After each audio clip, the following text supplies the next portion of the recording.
All right. Excited to be here today with my new friend, Maïa Heidling. So Maïa is a seasoned marketing manager at MusicHub, which is a company that empowers artists, both from newcomers to veterans, to be able to thrive independently in the music industry.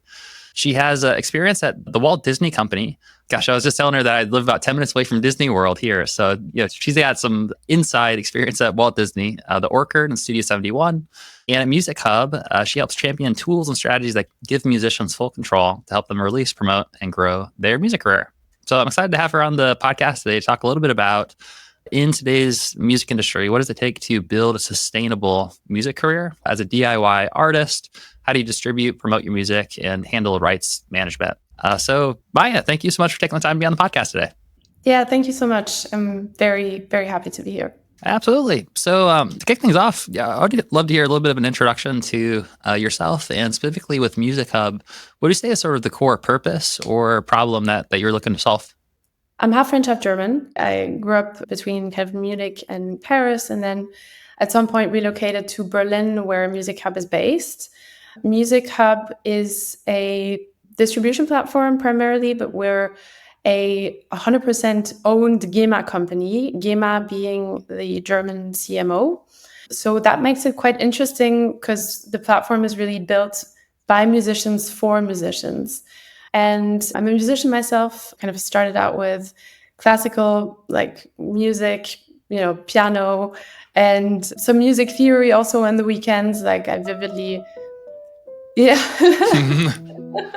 little interludes. That's so nice. You have a little piano there. You started talking about classical music. I grew up playing classical piano as well. Nice. Super cool. Amazing. Yeah, I mean, it's not super straightforward, but I guess it gives you a really good foundation, right? And same with music theory, I never particularly enjoyed it, but I'm super happy I did it. And got to understand the depth of it a little bit better. And at MusicHub, we're working with any kind of musician. So there isn't really a particular genre that we don't cater to. Everyone is welcome. And I started out at MusicHub as part of the foundational team, if you will. When MusicHub got created, it was a very simple MVP. It was one landing page, and you could just upload your track and distribute it to a couple of platforms. And over the past 4 years, we've really built it into something bigger. And I'm super excited also today to share kind of behind the scenes on what we've been working on. Apart from just the distributional aspects, looking at the markets and the problems musicians are facing today, right? And MusicHub essentially was created to empower DIY musicians who don't necessarily have access to a label or a manager, and to just make the first step in the music industry and, upload your track, get it out there, kind of see what happens, and make the whole process easy. I started in the marketing team, so I was very close to, building the website, but also building all the messaging around MusicHub and really trying to understand the problems that artists were facing and trying to incorporate that into our product. And what I just really loved from the beginning was that we were very, as I was saying, right, we create that platform by musicians, for musicians. We're very user-oriented. And for us, it's always about just looking at understanding the user, not just because one person in the team has an idea and wants to implement a feature, that's what we're going to do, right? But we're more so going to look at the needs of our users and develop the platform accordingly. Awesome. I can totally relate with that. I feel like Modern Musician is similar DNA in terms of, by musicians for musicians. And it really is a special culture, a special community, because of the fact that you have musicians that are building this tool that they want to use themselves for it. So that's really cool that you've been building this platform that way.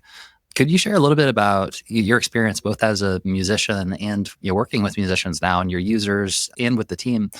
What do you see as some of the biggest challenges or problems that musicians are facing right now in kind of this moment of history? And how does the tool that you've created help to solve those issues? Yeah, definitely. So, I mean, coming from the MusicHub angle first, what we've done, as I was saying, so we started out with the distribution platform, and now moving on to something a little bit bigger, because we've seen that what a DIY distributor offers nowadays isn't really enough to get the artists to the next stage, right? We have a lot of newcomer artists who have big dreams and big goals. Who doesn't, right? And everyone wants to make it in the music industry, but it's hard. And we said, all right, let's try and understand the problematic from within, from the MusicHub community. We were building a lot of tools that our artists told us they needed. So not just uploading your track, but also sharing a private link to your track, getting other people to comment on it, creating a mini website like a link in bio. So many small things that were making a difference though. And because we're part of GEMA, the German CMO, we also integrated like work declaration, for example, or what we call sound file upload, which is essentially like a monitoring device. So first of all, including all those CMO features that are needed for an artist to make a living nowadays, and trying to educate artists on royalties, and the importance of being at a CMO. And that's kind of where it starts. A lot of small artists just want to put their track out there, but don't really know about publishing royalties. And the other side of the coin, where, yes, being a member at a collection society can be beneficial in terms of your revenue. And that's kind of how we started, catering to those CMO members, but also to artists outside of the CMO who weren't really educated on what benefit it could bring.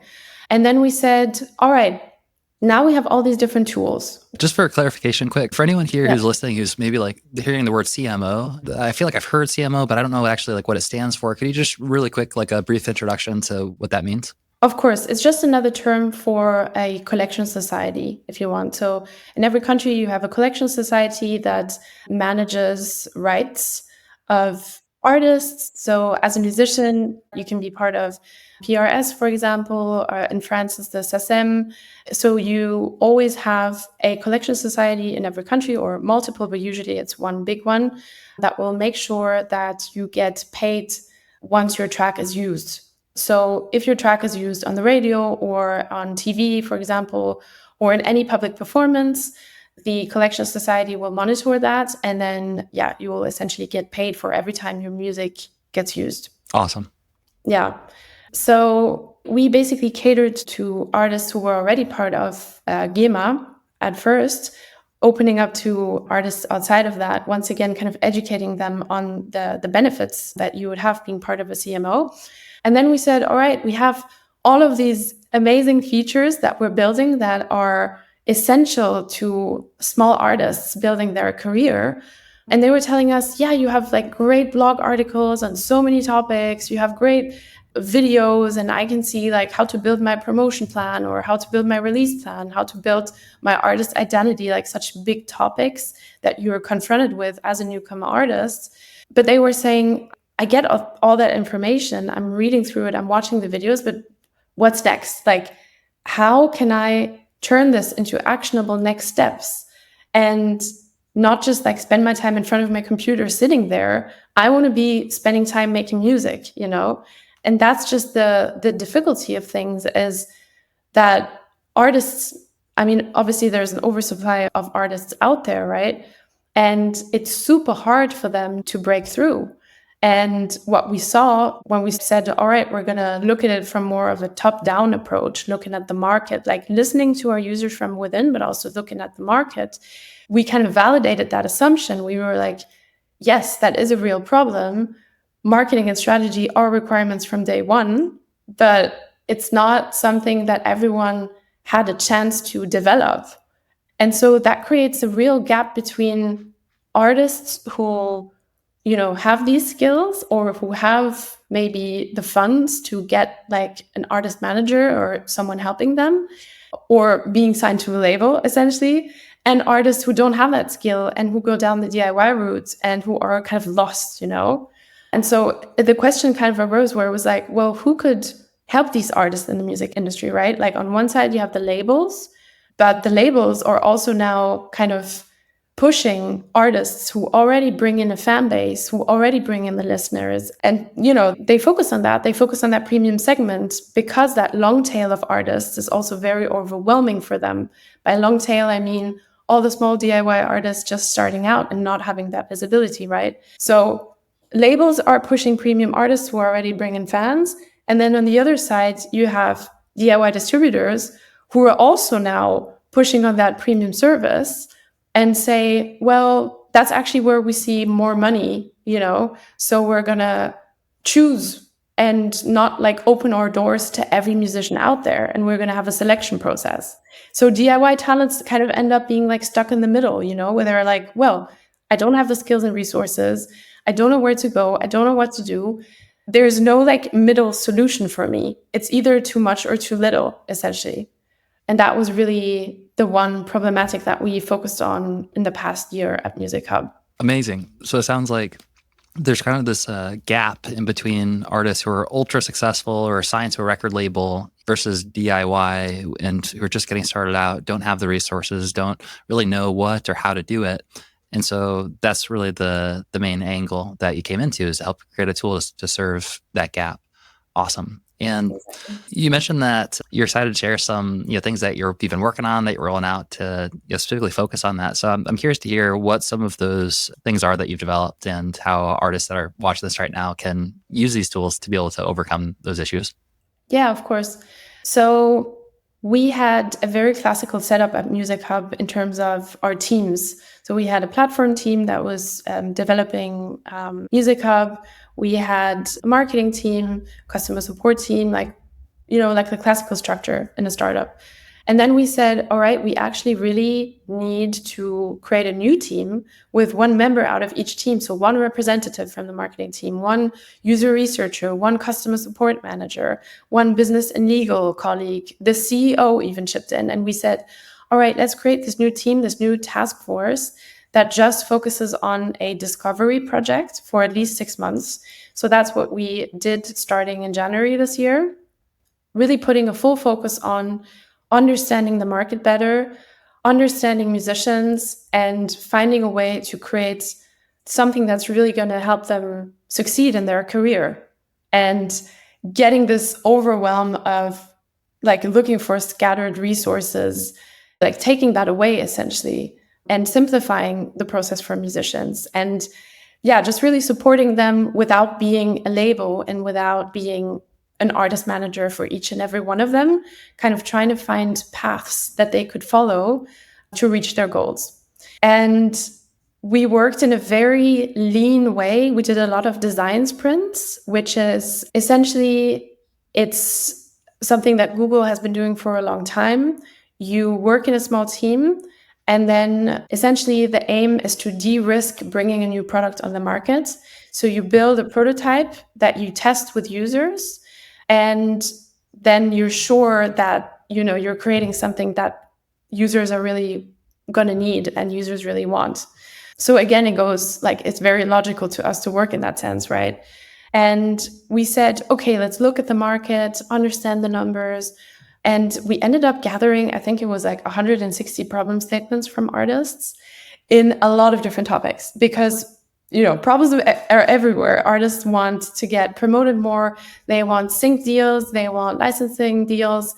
The multitude of topics to tackle is huge. So how do you decide what to tackle first, right? So we really had to prioritize. It's a bit technical, but we did this DVF prioritization, like desirability, viability, strategic fit. We looked at all these different aspects and narrowed it down to this one topic.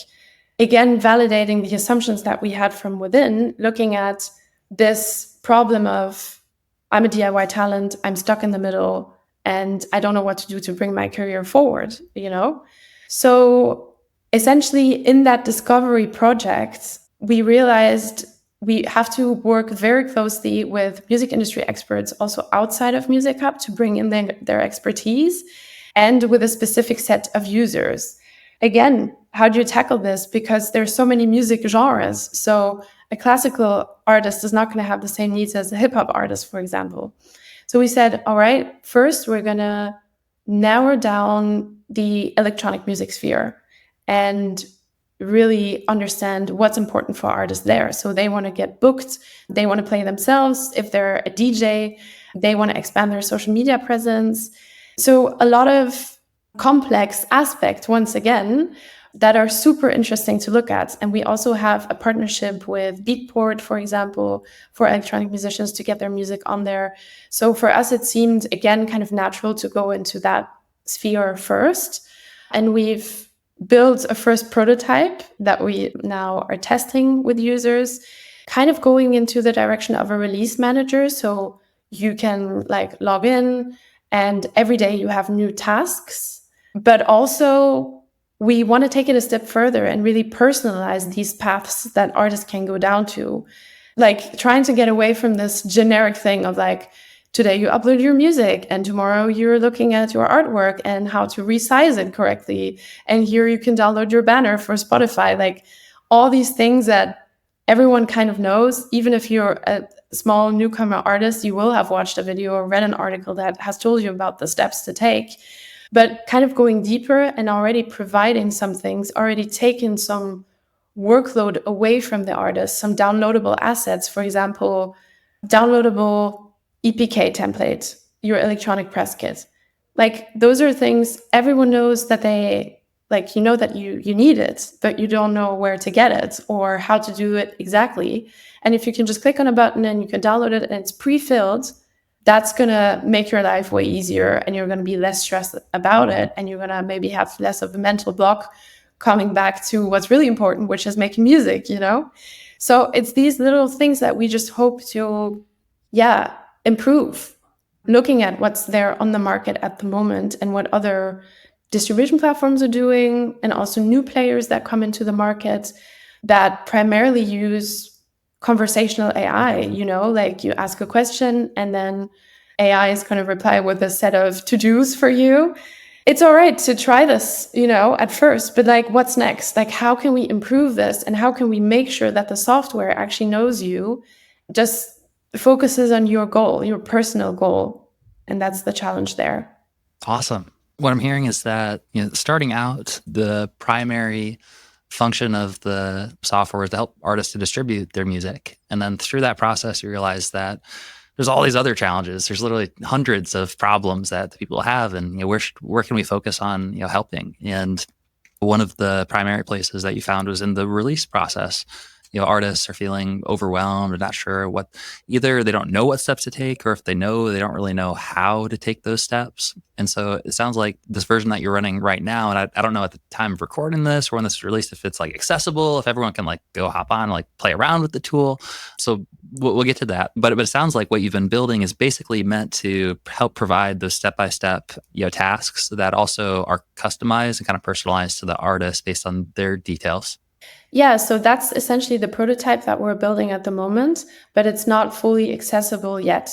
So we are testing this with a couple of users. It took us a bit of time to also get experts from the electronic music scene on board, them kind of building these plans with us, and us now choosing artists from the waitlist to test these plans. So that's the stage where we're at right now. The product is probably going to launch in a first like beta version next year. We're still in a discovery phase and building it, but there is a possibility to join our waitlist and to also test things out with us. And again, that's very personal. So it's actually me and another colleague, like hand picking the artists who we're going to work with and them giving us the insights that we need to really make it better.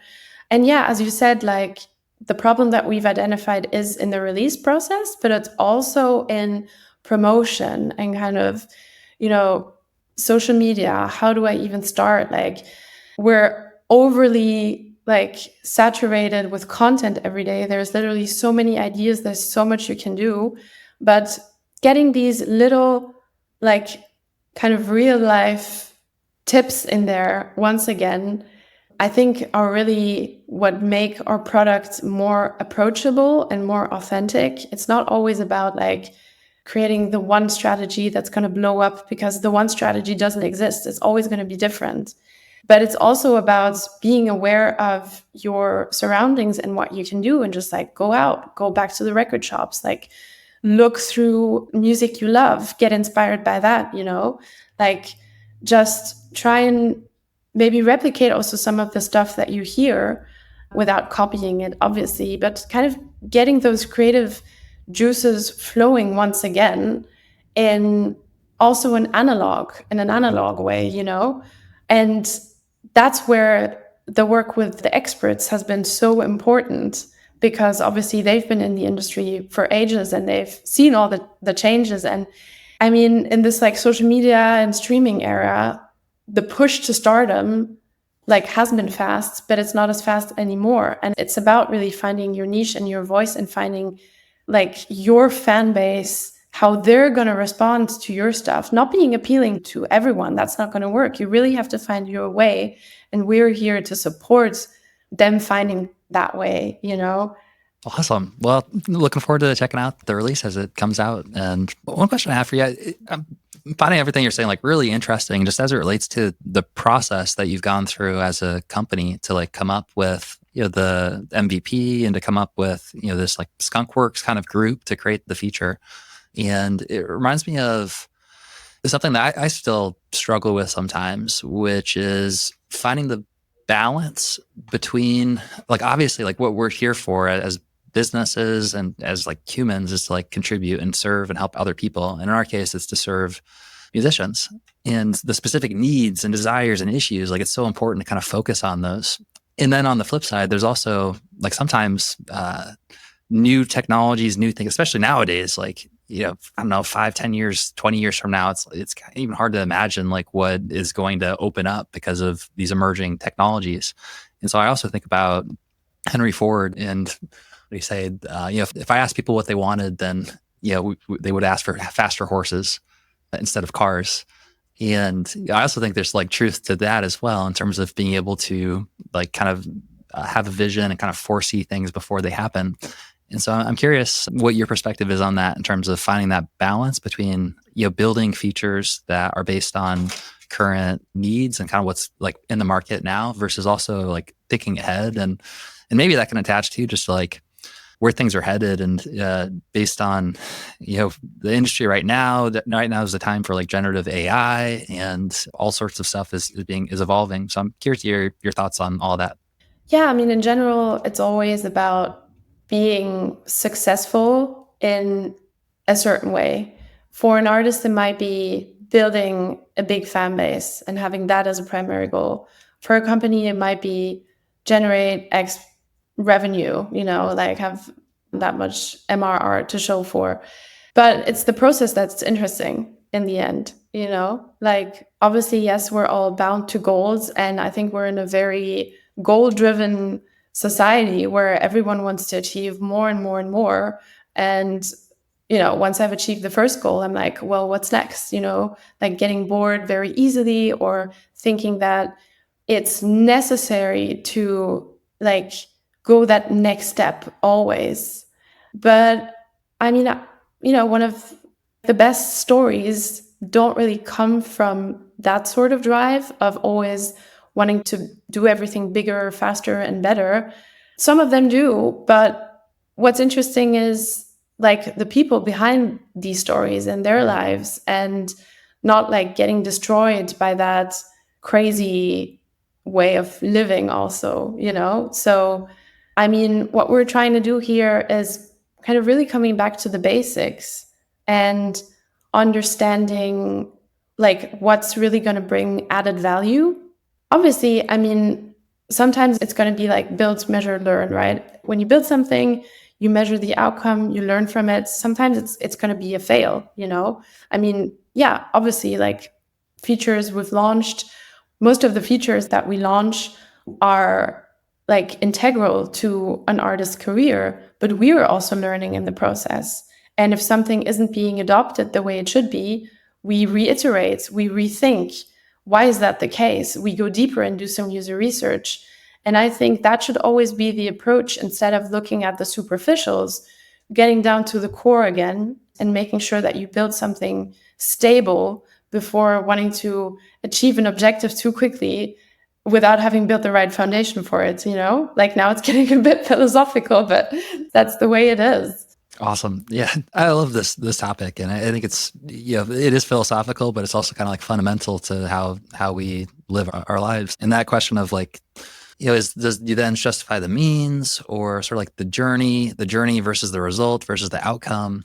It's a balance that I still struggle to find sometimes, because when you have goals, like you want to reach a certain point and there's a fulfillment to it, but also like you have to appreciate the moment at the same time. So you kind of in that direction, kind of looking forward when we're talking about disruptive technologies or kind of like the future of the role of music. Right now, at the time of recording this, there's been some like big breakthroughs happening with AI, and there's certain use cases where I think everyone's on board. It's like, cool, like I can use AI to generate my EPK, or I can use it to do XYZ. But the parts that we don't really like as artists, like, oh, you can use AI to generate your music and to generate a song. And so naturally, there's a lot of fear and concern around using these tools to replace the part that we love. Yeah, I'm curious to hear your perspective on what's happening right now with like generative AI and the role of AI in music. And how do you think artists who are listening to this right now can really best position themselves to be able to thrive in an environment where it is possible for anyone, even if they have never played an instrument, to go type in a few words and actually create like a really good sounding song? Yeah. I mean, it's a big question, right? The way we've looked at it at MusicHub was more so from that conversational AI perspective right now, because we're building this hybrid product that acts as an artist manager. So actually, in that sense, I kind of want to go back to like one point. I mentioned that before, but yeah, we looked at like different competitors in that realm who use AI as a central piece of their platform, in that sense, to provide information, to push some sort of written information to artists, helping them, for example, also write a caption for their social media posts. But once again, the link here is missing, and it usually is too generic. What these companies are trying to do, and what we have also identified as being important, is creating a new hybrid solution. So kind of like when you look at other industries, you look at the taxes, for example. In Germany, we have something called Elster, which is like a form that you fill out when you do your taxes at the end of the year or the middle of the year. And it's super complicated. And you're like, oh my God, how on earth am I going to do this? I have no one helping me out. The second option is I'm going to get a tax advisor, and it's expensive. And actually, no one is free right now. So, like, I really need to find something in between, What else is there? And there are a couple of companies in Germany that offer just that hybrid solution where essentially you're guided through an app. It's a couple of easy steps. You sit on your couch and your taxes are done in 2 seconds, right? And it's a little bit that example of Duolingo as well when you learn a new language. It's like you're provided with the right tools to start learning a new language. And in that sense, AI is providing that and is helping us push the right information at the right time, which is great. But again, there's always that disconnect. It's like, yes, it's a good start, it's a good foundation, but it's never going to be, right now at least, it's not as individual and as interesting and as personal as what you do as an artist. And again, coming back also to the question from before, it's like, stay true to yourself, be authentic. That's the number one thing that you have to focus on as an artist. And obviously, yeah, there are a lot of platforms that kind of automatically emulate other artists have done for you, but you can utilize that. Instead of being afraid of someone like copying your ideas, use these tools to help you analyze songs that you like. For example, there are a ton of platforms now where you can just like upload a track or put in a link to a track you love, and then that platform will analyze the different genres, for example, or the beats, or like little instruments, little things that maybe you even haven't thought about, like just dissecting tracks once again. with the help of AI, will help you create your own thing that's going to be even better and even more appealing to your audience. I think there is a lot of work still to be done on educating artists and musicians how to use AI best. That's kind of the optimistic perspective that I just try to carry through, because otherwise it gets depressing really fast, And yeah, just I would say really focus on your individuality and try and use all the tools that you have at your disposition to make the best of it. Got it. Yeah. So what I'm hearing you say is that AI, when used properly, can be an extension of your authenticity and who you are, and can help you as a tool.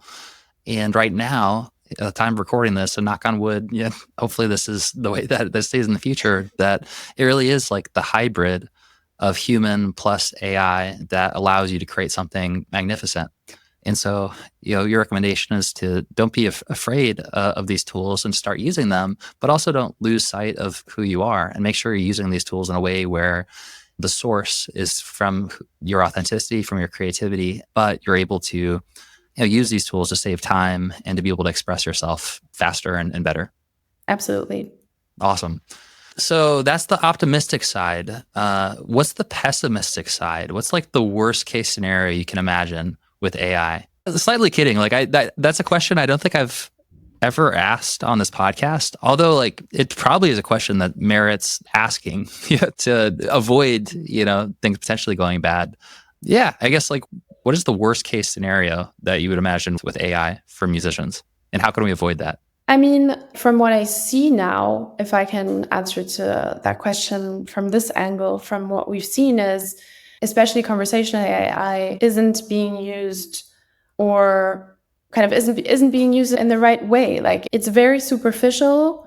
It doesn't really understand you. So in that sense, building that product that wants to help musicians at the right time of their user journey, it's pretty fatal to essentially build a chatbot that like won't even really remember the information that you have populated it with a couple of weeks prior. Like we did some tests and it was like, well, do you remember who I am and what I do? Like, yes, I know that you're using platform XYZ as your distribution platform, and it wasn't true. So in that sense, an artist can really, like, you lose trust very quickly in those kind of platforms that don't really understand you, that won't support you, and that stay very superficial.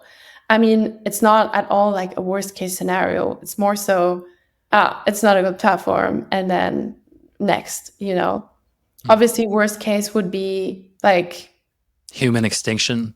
Yeah, an extinction. We all and the world. Yeah, absolutely. But I mean, we can't think that way. I would highly recommend to not like dwell on this too much. Like obviously it's good to be aware of the risks, but just use it in a healthy way and try to not like get paralyzed or get swallowed up by that kind of thought, of AI taking over and us being completely obsolete.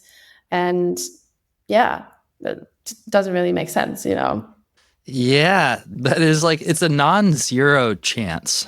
Yeah, that like it could be like an extinction level event for humanity. So it seems like it's definitely like, not something we want to put our heads in the sand about. But I agree with you. I'm optimistic, and I think the likely outcome is that it helps create a world of abundance, and that it's through the hybrid of human intelligence with digital intelligence that we'll be able to augment our creativity, and that will become capable of doing things that we can't even imagine right now. But there is a chance that if not rolled out correctly, that it could be the end of the world as we know it. And so, yeah, I'm glad that there's people that are smarter than I am who are thinking a lot about this and trying to build these tools in ways that are safe. But also, what a time to be alive. Yeah, both just in terms of in general for humanity, but also for musicians. And it does seem like there's a really important role for musicians like in this world, because we bring people together. We create communities, and we help heal. Yes, I agree with you that this technology, when used as a tool, can be a really powerful way to express that creativity in a way that's authentic and not necessarily something to be afraid of. Absolutely. Okay. Well, Maïa, it was fun waxing poetic with you a little bit here at the end, but thank you for being a part of the podcast today and sharing a little bit about your process for what you've built with MusicHub. And for anyone that's listening to this right now who's interested in learning more about the tool or signing up, could you give them a quick overview of how they can connect more and sign up? Yeah, of course. So anyone can check out our website. It's musichub.com.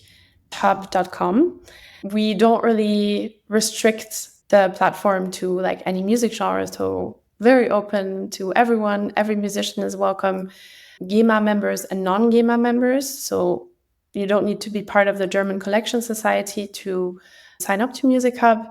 And yeah, and it's very easy to just check out the platform for free before subscribing to anything. On our homepage, we also have, like, at the bottom of the page, once you're logged in, you always have the possibility to type in what kind of feature you'd like us to develop next. And yeah, and I think it's just very easy to play around. I mean, obviously, we've talked also about our new platform, our new tool that we're developing, which is called Genie, MusicHub Genie right now. And yeah, I think a link will be shared in the show notes. And so for every electronic musician out there who is interested in being part of the journey and helping us shape the app, please feel free to register and be part of the journey. Awesome. Well, like always, we'll put all links in the show notes for easy access. And Maïa, thanks again for being on the podcast today. And Maïa is also the name of my daughter, like I had mentioned before we started the show. So thank you for giving the name Maïa a good reputation. Yay. Rooting for all Maïas out there. This is for the Maïas. Exactly. Yeah.